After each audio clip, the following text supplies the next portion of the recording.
William & Blake's project on Canadian collective rights.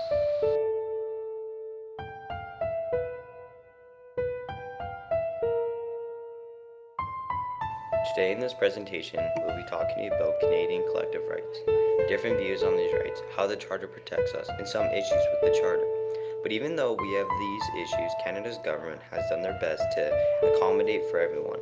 After all this, we'll be given some concluding points on the topic. What has Canadian freedoms done for us?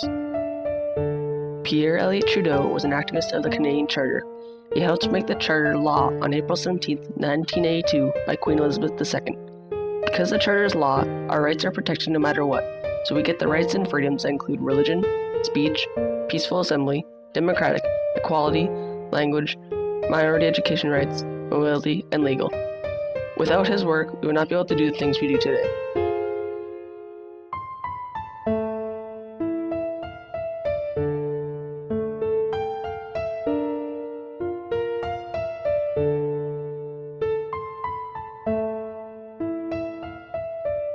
Why do people think differently?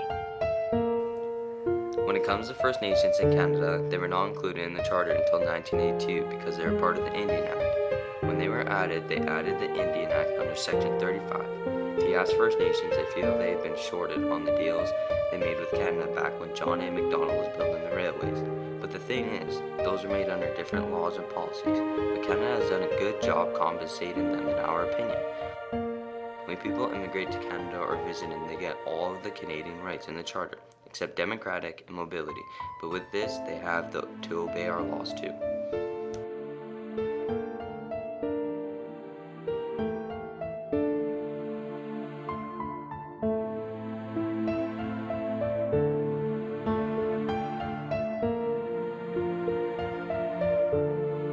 What can we do with these collective rights?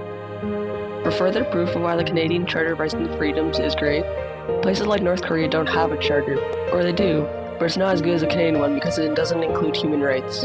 Canada gives us lots of freedoms and rights, but places like North Korea, there are prisoners in camps just for speaking out against a political voice. Canada is also a democracy, where the people get to vote, but North Korea, it's a dictatorship.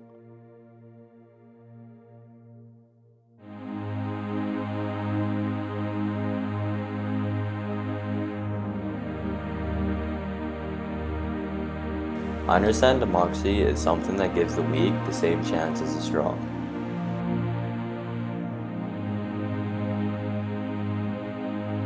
Canada has done a good job. Without the work they have put in, we wouldn't have healthcare, our freedoms, our rights, or our constitution. Even today, Canada's government is doing their best to help with the Charter and include people like the First Nations and Métis.